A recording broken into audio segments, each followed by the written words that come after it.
I was on a roll when I entered the system of entertainment, theater, television, and film. In my first New York audition for a professional play, I landed the lead role. From that play, I got my first agent. From that agent, I got an on-screen audition. It was a soap opera on a major network. With this soap opera gig, I was already promised to make 6 figures, more money than I had ever seen.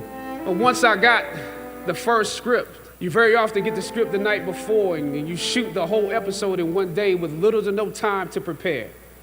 A young man in his formative years with a violent streak pulled into the allure of gang involvement. But I was conflicted because this role seemed to be wrapped up in assumptions about us as black folk. The writing failed to search for specificity. Plus, there was barely a glimpse of positivity or talent in the character, barely a glimpse of hope. I would have to make something out of nothing.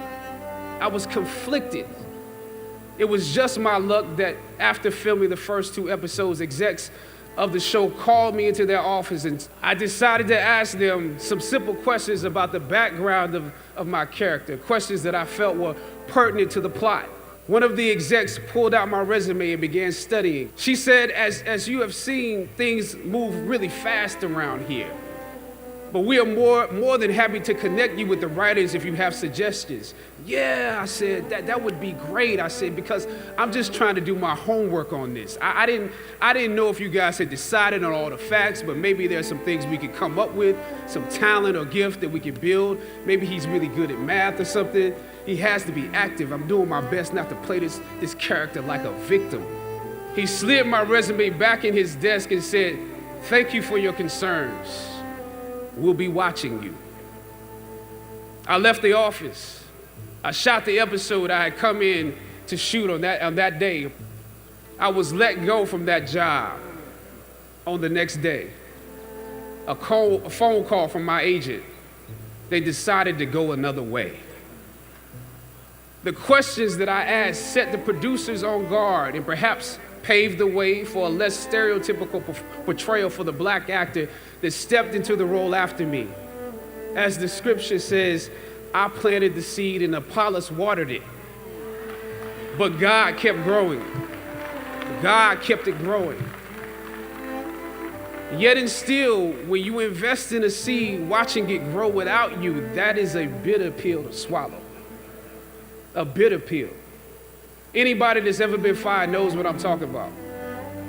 Even if you really don't want the job, when they let you go, it's like any breakup. You act like you don't care. I didn't need that damn job anyway. I didn't need them. But when you have those moments alone, you start to wonder if there was a better way to handle it, and if you could have handled it better, maybe you could help your family. And then before you know it, you're broke. And you find yourself scraping together change just so you can ride the subway so that you can get the next job. And maybe if you could book something else, that would eclipse the feeling of doubt that's building, but it seems like you can't pay them to hire you now. My agents at the time told me it might be a while before I got a job acting on screen again. Well, that was fine because I never wanted to act in the first place. And I definitely didn't want to be caught dead going after a fake Hollywood pipe dream. I'm more of a writer, director anyway, so forget their stories. I can tell my own stories. But am I actually blackballed? We're hesitant about sending you out to some people right now because there is a stigma that you're difficult.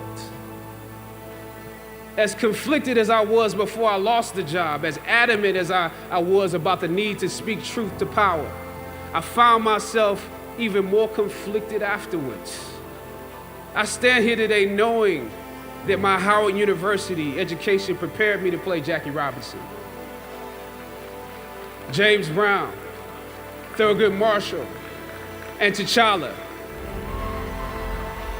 But what do you do when the principles and standards that were instilled in you here at Howard close the doors in front of you?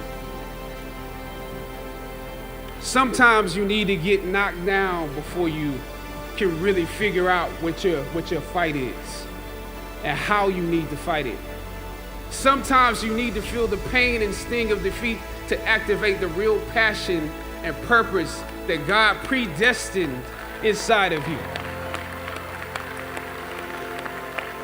God says in Jeremiah, I know the plans I have for you. Plans to prosper you and not to harm you. Plans to give you hope and a future. Graduating class, hear me well on this day when you have reached the hilltop and you are deciding on next jobs, next steps, careers, further education. You would rather find purpose than a job or career. Purpose crosses disciplines. Purpose is an essential element of you. It is the reason you are on the planet at this particular time in history. Your very existence is wrapped up in the things you are here to fulfill. Whatever you choose for a career path, remember the struggles along the way are only meant to shape you for your purpose. When I dare to challenge the system that would relegate us to victims and stereotypes with no clear historical backgrounds, no hopes or talents, when I questioned that method of portrayal, a different path opened up for me. The path to my destiny. When God has something for you, it doesn't matter who stands against it. God will move someone that's holding you back away from a door and put someone there who will open it for you. I don't know what your future is, but if you're willing to take the harder way, the more complicated one, the one with more failures at first than successes, the one that has ultimately proven to have more meaning, more victory, more glory, then you will not regret it. Press on with pride and press on with purpose. The light of new realization shines on you today.